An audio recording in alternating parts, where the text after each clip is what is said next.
हमारे अपने honourable lieutenant governor Jammu Kashmir UT Shri Manoj Sinha ji को मूर्ति भेंट करें। पीछे पीछे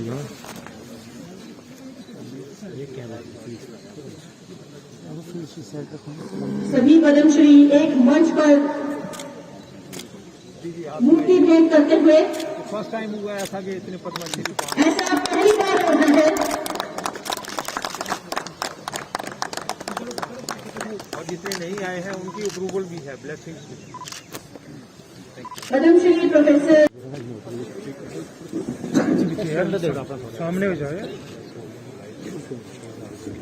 और पीछे आप देख सकते हैं rich environment.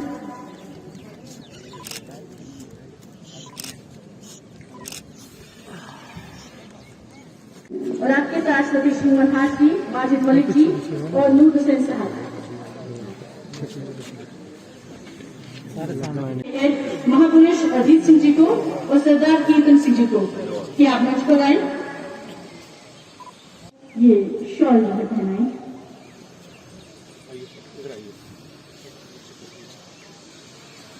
Divisional commissioner Jammu doctor Raghav Langer ji, ADGP Jammu Shri Mukesh Singh ji पहना।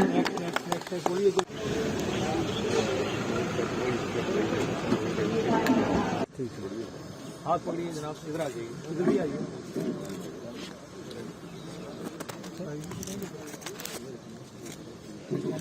परमवीर चक्र विजेता captain Bala Singh ji, army veteran lieutenant general Rakesh Sharma ji and honourable mayor Jammu municipal corporation Shri Chandra Mohan जी।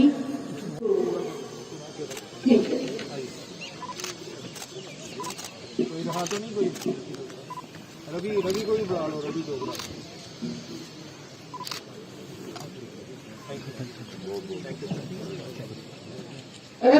द्वारा आयोजित आज के इस कार्यक्रम में उपस्थित पद्मश्री डॉक्टर एस.पी. वर्मा जी, गांधी ग्लोबल फैमिली के सभी सम्मानित पदाधिकारीगण, यहाँ उपस्थित श्रेष्ठ एवं ज्येष्ठ जन, देवियों, सज्जनों और मित्रों, सबसे पहले मैं राष्ट्रपिता महात्मा गांधी की पुण्य स्मृति को प्रणाम करता हूं। अपनी ओर से उन्हें श्रद्धांजलि अर्पित करता हूं। देश के उन तमाम महान सपूतों जिन्होंने बापू से प्रेरणा लेकर के इस वतन को आजाद कराने के लिए अपना सर्वस्व न्यौछावर किया, उनकी स्मृति को भी मैं प्रणाम करता हूं। मैं आभारी हूं गांधी ग्लोबल फैमिली की एग्जीक्यूटिव कमेटी का। मैं खुद को उस योग्य नहीं पाता हूं, लेकिन पता नहीं किन कारणों से इन लोगों ने मुझे आज ये सम्मान दिया, उसके प्रति भी मैं आभार व्यक्त करता हूं। वर्मा जी ने बहुत विस्तार से कुछ बातें कही। मुझे लगता है कि जब पुरानी बात हमारे यहां कही जाती है कि परिवर्तन जो शब्द है वो प्रथम पुरुष एक वचन का शब्द है। Change is a word of first person singular number, that is I. और मुझे लगता है कि इसका जीता जागता उदाहरण इस देश में कोई अगर एक व्यक्ति है तो उसी का नाम महात्मा गांधी या राष्ट्रपिता बापू। परिवर्तन समाज में या देश में करने के लिए जो परिवर्तन हम चाहते हैं, अपने व्यवहार में भी, अपने आचरण में भी हम उसको लागू करें। मैं समझता हूं कि बापू से बड़ा उदाहरण इस देश में कोई है नहीं। मुझे स्मरण है साउथ अफ्रीका से जब लौट करके बापू पहली बार आए, पहला उनका सार्वजनिक कार्यक्रम बनारस में हुआ। पंडित मदन मोहन मालवीय जी काशी हिंदू विश्वविद्यालय की स्थापना का कार्यक्रम कर रहे थे। मुगल सराय रेलवे स्टेशन पर बापू उतरे और वहां से पैदल चल करके वाराणसी पहुंचे, जहां विश्वविद्यालय की स्थापना हो रही थी। मालवीय चाहते थे कि स्थापना बसंत पंचमी के दिन हो, लेकिन उस समय के जो वायसराय उन्होंने 3 दिन पहले का समय दे दिया। बात मुझे लगता है कि सबको समझने की है। परिस्थितियां देश में बदली हैं। सत्य और अहिंसा का जो प्रयोग देश में नहीं दुनिया में आज हो रहा है, उसकी प्रेरणा बापू से ही देश दुनिया को मिली। एक दूसरी ऐतिहासिक तिथि भारत के इतिहास में मुझे लगता है कि 9 अगस्त लोगों के ध्यान में है। 1942 अगस्त क्रांति का दिन जिसे हम कहते हैं, उसके ठीक एक दिन पहले 8 अगस्त को मुंबई के टैंक मैदान में बापू की बड़ी सभा हुई और वहीं उन्होंने देशवासियों से आह्वान किया था कि अब वक्त आ गया है कि देश की आजादी के लिए यहां के लोग पूरी शिद्दत के साथ संघर्ष करें और सब कुछ कुर्बान करें। शाम को सभा खत्म हुई थी 5:30 बजे और 9 अगस्त की सुबह देश के किसी हिस्से में, चाहे वो अध्यापक हो, वकील हो, राजनीतिक सामाजिक कार्यकर्ता हो, किसान हो, नौजवान हो, महिला हो, पता नहीं कितने स्थानों पर लोगों ने जिस तरह का आक्रोश प्रकट किया अंग्रेजी हुकूमत के खिलाफ, जिस तरह शांतिपूर्ण ढंग से लोग आगे बढ़े, मैं समझता हूं कि उसी दिन दुनिया को लग गया था कि अब भारत की आजादी कोई रोक नहीं। सहयोग आंदोलन हो, नमक सत्याग्रह हो, अनेक ऐसी घटनाएं हैं, या गोलमेज सम्मेलन में जो बातें बातों ने कही, मैं समझता हूं ये समय नहीं कि विस्तार से कई बात का जिक्र मैं करूं, लेकिन मुझे लगता है कि जम्मू कश्मीर के लिए बापू की सीख का बहुत ही महत्व है। वर्मा जी से एक दिन मेरी चर्चा हुई और चर्चा के क्रम में मैंने उनसे बात कही थी जो 2 अक्टूबर को बापू की जन्म जयंती हम मनाएंगे। तो इस वर्ष 1.5-2 महीना पहले से ही जम्मू कश्मीर के हर विद्यालय में, हर विश्वविद्यालय में, हर महाविद्यालय में और समाज में अनेक कार्यक्रम, चाहे वो सत्य अहिंसा पर निबंध लिखने का हो, सेमिनार का आयोजन हो, और जो उसमें पुरस्कृत होंगे उनका एक बड़ा समारोह श्रीनगर में 2 अक्टूबर को करना, जिसमें राजनीतिक विभेदों को छोड़ करके जम्मू कश्मीर के सभी सम्मानित व्यक्तियों को आमंत्रित करना। मैं समझता हूं जम्मू कश्मीर सही रास्ते पर, गांधी के रास्ते ही चल सकता है। इसमें द्वारा आयोजित आज के इस कार्यक्रम में उपस्थित पद्मश्री डॉक्टर एस.पी. वर्मा जी, गांधी ग्लोबल फैमिली के सभी सम्मानित पदाधिकारीगण, यहाँ उपस्थित श्रेष्ठ एवं ज्येष्ठ जन, देवियों, सज्जनों और मित्रों, सबसे पहले मैं राष्ट्रपिता महात्मा गांधी की पुण्य स्मृति को प्रणाम करता हूं।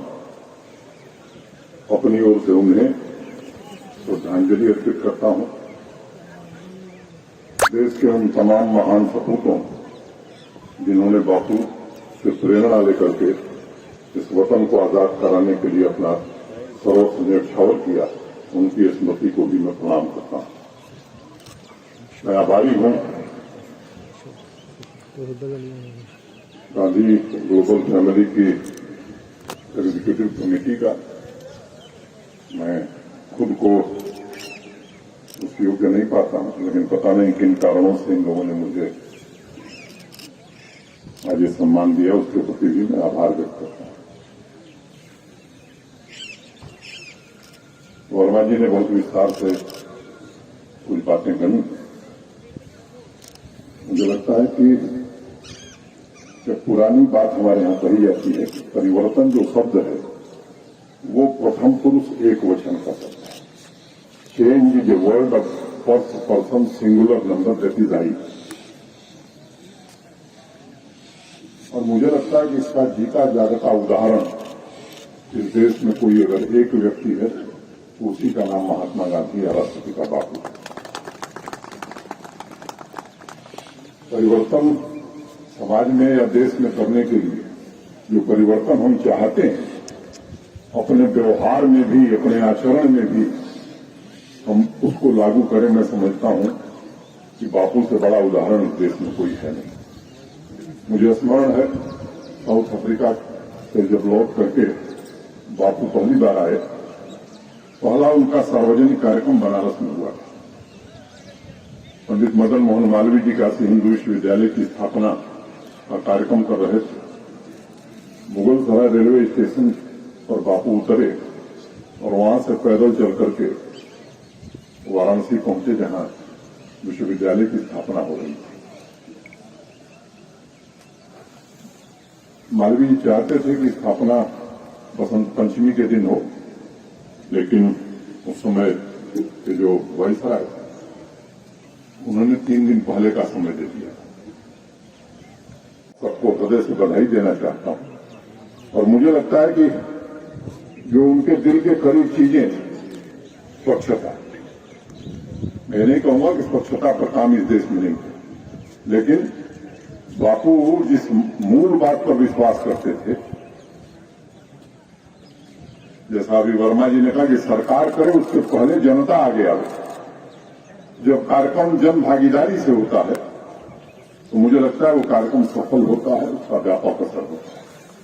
पहले भी तमाम सरकारी योजनाएं चली हैं इस देश में स्वच्छता को लेकर के, लेकिन मुझे लगता है कि 2014 के बाद जिस तरह से स्वच्छता को मान्यता समाज में मिली, समाज ने उसे स्वीकार किया है, आज हम उस दिशा में काफी आगे बढ़ गए।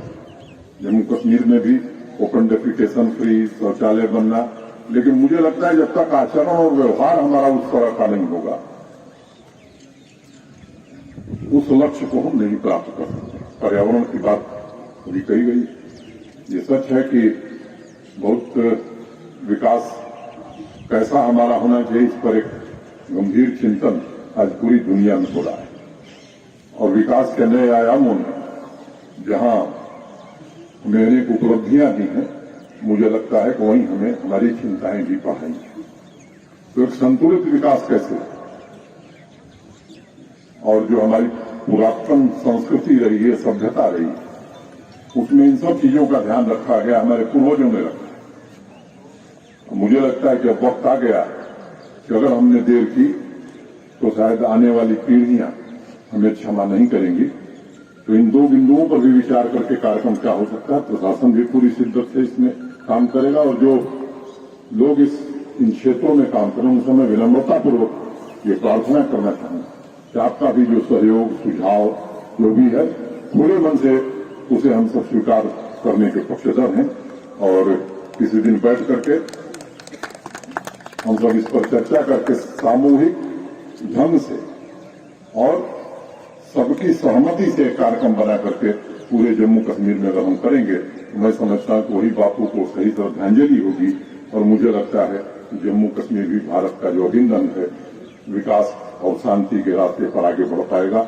इतनी बात करता हुआ मैं आप सबको प्रणाम करता हूं और पुनः बापू की स्मृति को प्रणाम करते हुए प्रार्थना करता हूं कि हम सबको बापू का वो आशीर्वाद मिले कि 2 कदम उनके बताए हुए रास्ते पर हम सब भी चल सकें।